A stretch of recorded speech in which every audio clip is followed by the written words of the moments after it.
Okay, so now let's take a look at Annalisa's homage to a historical photographer.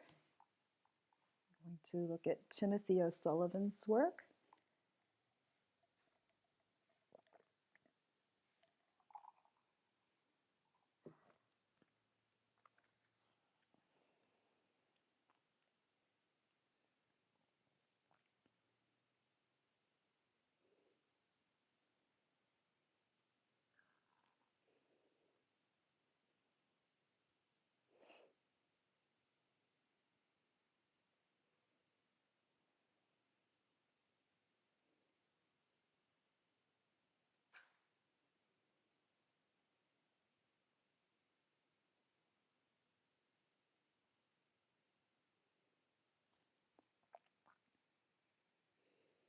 So Timothy O'Sullivan is one of the very important American photographers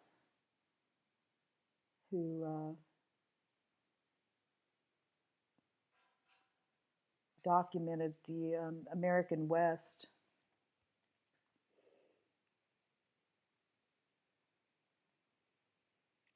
which, at the time was completely uninhabited by, um, most of the people in this country lived east of the Mississippi, and it was photographers like him who were able to go out and document this space and send pictures back um, to kind of educate everyone in the East as far as to what was out there.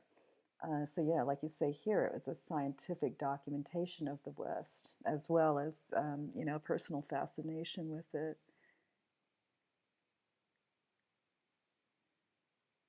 It's captured much darker, so when he led us on expedition, interesting.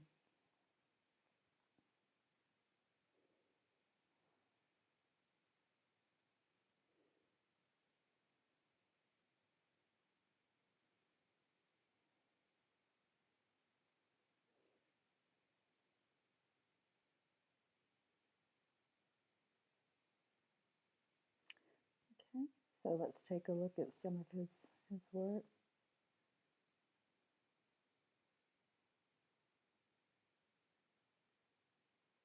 Oh, interesting. So it's a Civil War um, cannon.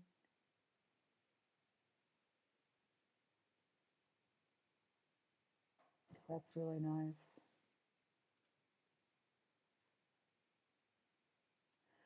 Yeah, these people who were among the first to um, go by rail, which is still under construction. Documenting the construction of the great railways that went across the continent. Um, yeah, I mean, I think that's a good point. It's a great way to experience the beauty, but for the purposes at the time, this was very much about enterprise and um, just to kind of inform everybody back east about the wealth of opportunities that could be found in the western part of the continent.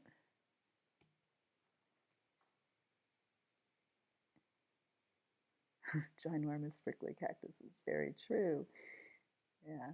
And especially if you think, very few people um, in his world had been out that way.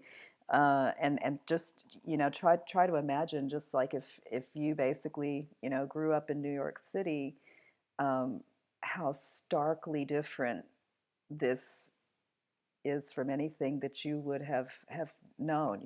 We didn't have you know movies or anything like that to inform us of what things were like back then. So this was probably extremely exotic to the photographer at this time. Oh, that's gorgeous.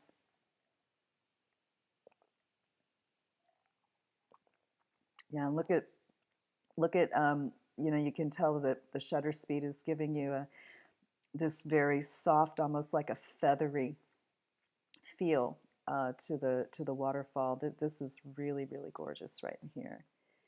Okay, so let's see what how this inspired you.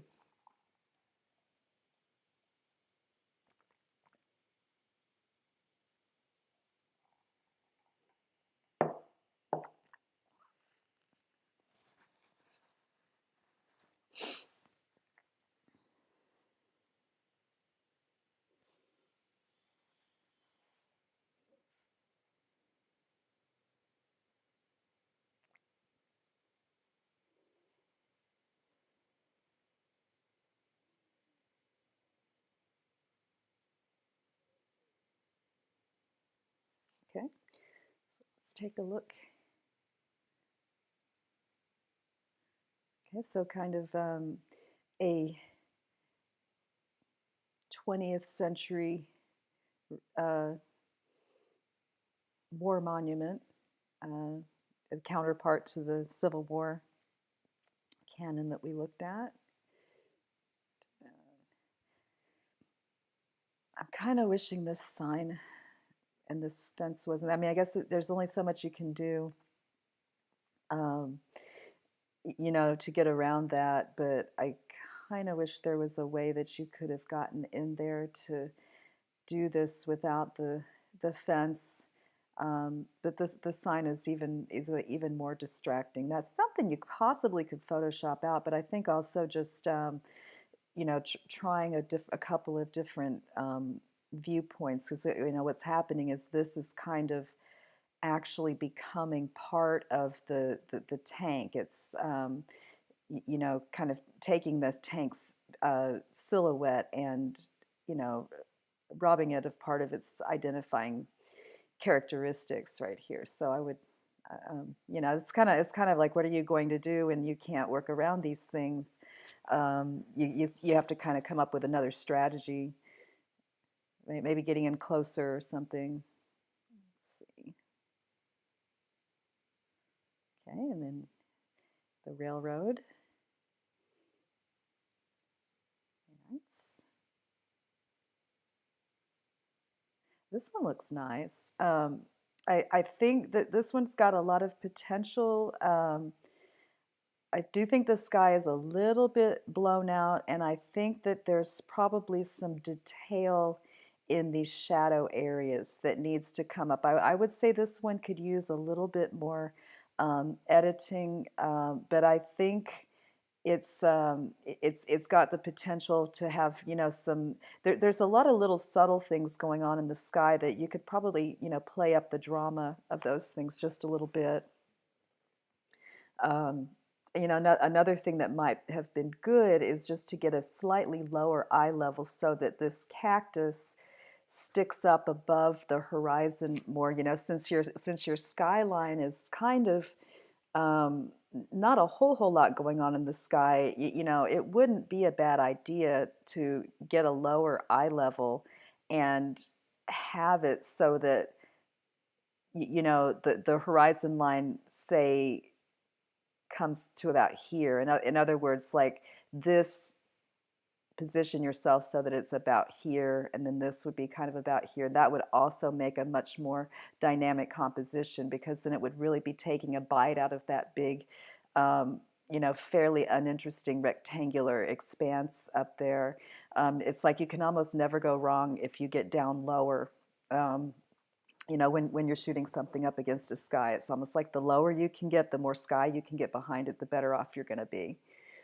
Okay, this one's kind of nice. The sky's a little blown out again on this one, and but your reflections in the water are really, really nice. And this might be a case where I would also say maybe less sky. Uh, Tilt your camera down a little bit, maybe get in a little closer. I think that it could afford to be, I don't really think you need sky much beyond the tip of my arrow here, so I think you could pretty much like almost just crop this off, or just tip your camera so that um, you get a little bit less sky and maybe just a little bit more. There seems to be some really interesting things going on down here in the foreground. Maybe whatever little piece of land this vegetation was standing on, that might have been kind of interesting. So, I think that there's some compositional concerns on this one, not much, but I don't think it's kind of fully taking advantage of um, the work's potential. Your details and your highlights and everything, they look great over in here. Little bit flattened out right in here. This is almost like you're just going to have to isolate this area, mask everything else out, and increase your exposure. Use your dodge tool. Whatever it is you need to do to pull out some of that detail from those darker areas. Yeah, but other than that, it looks really nice. Let's go ahead and take a look at your conclusion.